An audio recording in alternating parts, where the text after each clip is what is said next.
Can you talk about contrast? So one of the things that I find myself doing is, I believe it's step 5, when you don't get mad about, Step 1 is ask. Contrast helps you do that. Step 2 is source answers. That's where all the cooperative components are gathered in your vibrational reality. Step 3 is you're tuned to that right now. You're in the receiving mode. So what's in there you have access to. Step 4 is you're really good at that. You're so good at that that you can do it at will. You're so good at it that you catch yourself in the early thoughts of a nightmare and you back off until the nightmare stops. And step 5 is you're really good at this.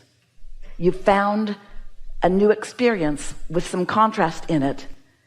Really juicy awareness of what you don't want.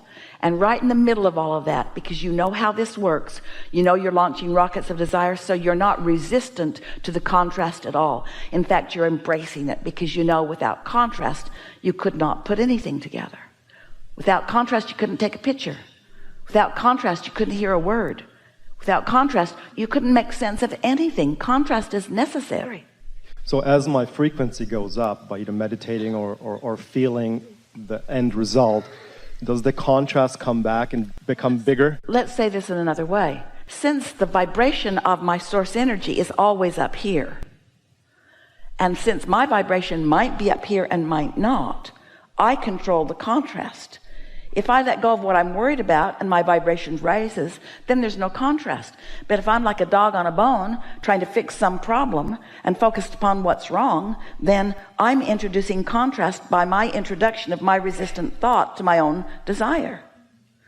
How often do you want something and you believe the opposite? And what is a belief?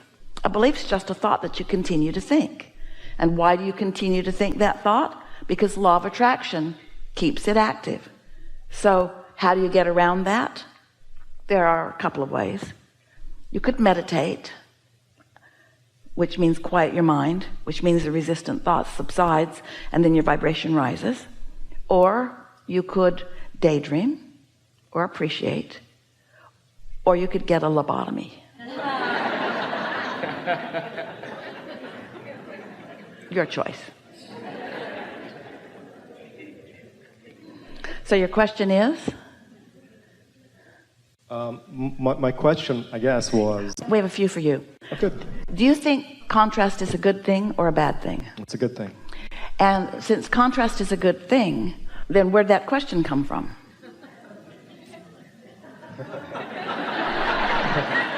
Is that a trick question? It's a really good question. Well, I created it. Out of your practical mind, like out of Esther's practical mind, you are evaluating scenarios.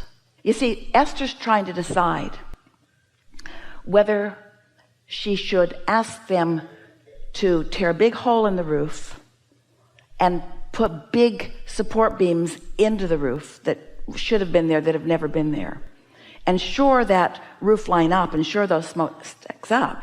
Or what's the path of least resistance, to shore it up or to take the smokestacks down?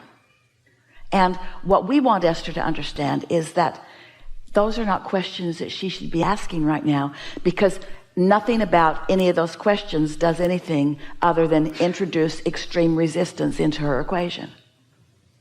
So she thinks, I have only 2 choices.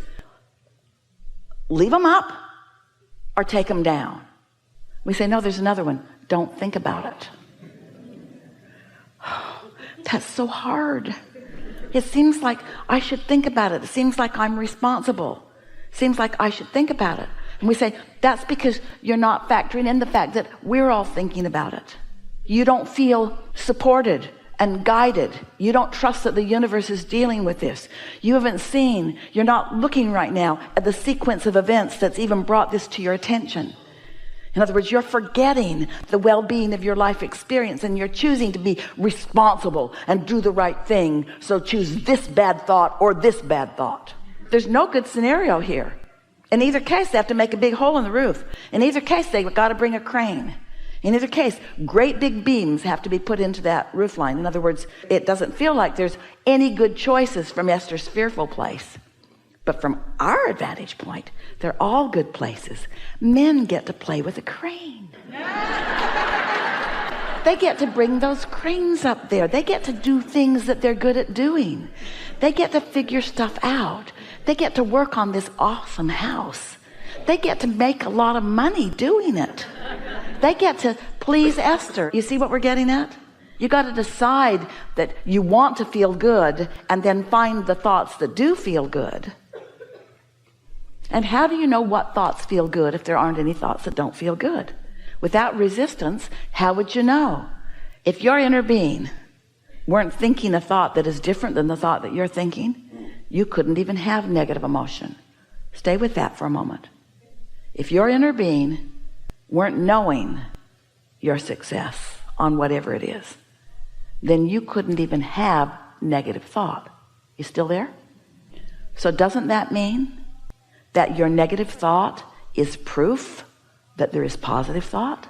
Doesn't the very fear itself mean that there's big guns on the job? That the energy that creates worlds is really focused on this? Because if it weren't, you couldn't feel that fear. You see what we're getting at? Do you? If somebody you didn't know called you on the telephone and said, hello, you don't know me. I'm just calling to tell you that I'm never going to call you again. Would you have strong emotion about that? Who was that? Nobody. But if someone important to you said that to you, you'd feel something very different, yes?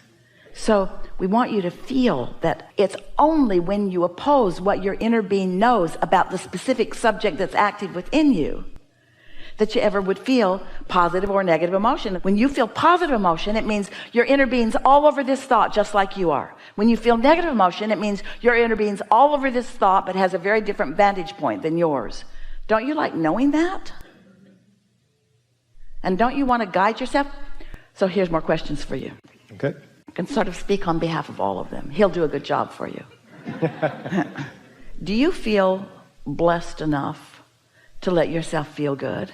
Absolutely. Do you believe that in struggle or suffering or sacrifice that anyone is benefiting? Yes, because it creates contrast. Beyond that, in the moment, in other words, in the moment of the struggle and the suffering? No. So it brings awareness and it could help you to guide your thought, but there's no practical value in pinching yourself off from the energy that creates worlds that is already all over your project. Yes? Yes. That would be like, and you've lived this, so picture this. The men have arrived. They brought their crane. It's enormous. It's high in the sky. There are men sitting in the cabin of the crane.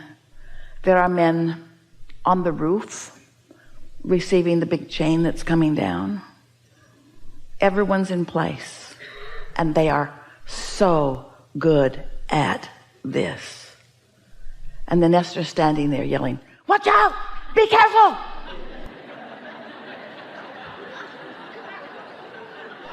Don't hook it up like that. Don't fall off the roof. They'd kind of like her to go away, wouldn't they? Is she hindering the cause? Is she helping the cause? And so you sort of get the point.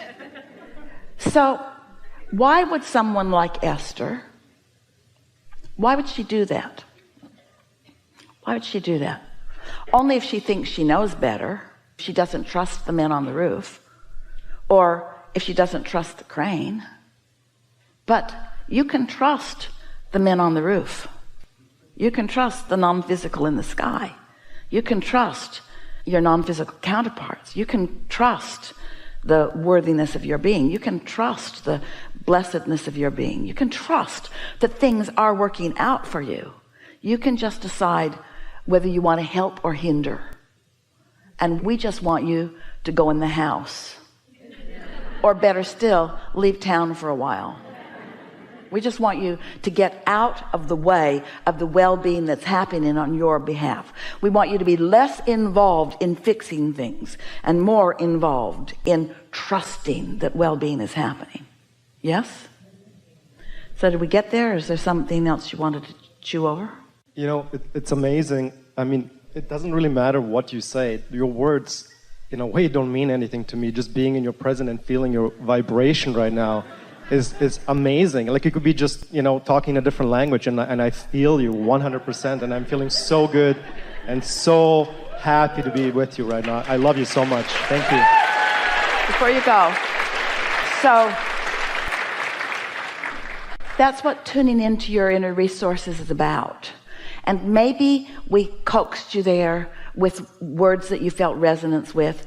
Maybe you were just ready to go there because you came to this gathering expecting to be called on and expecting to have this experience.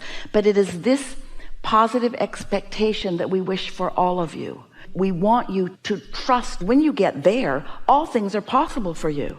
All things are possible under these conditions. I knew 100,000,000% that I'm going to be the first person here today. I visualized myself in this room right now. I mean, I even told some friends that I met yesterday, and they can attest to that. And I was just... Did he tell you that? Yeah.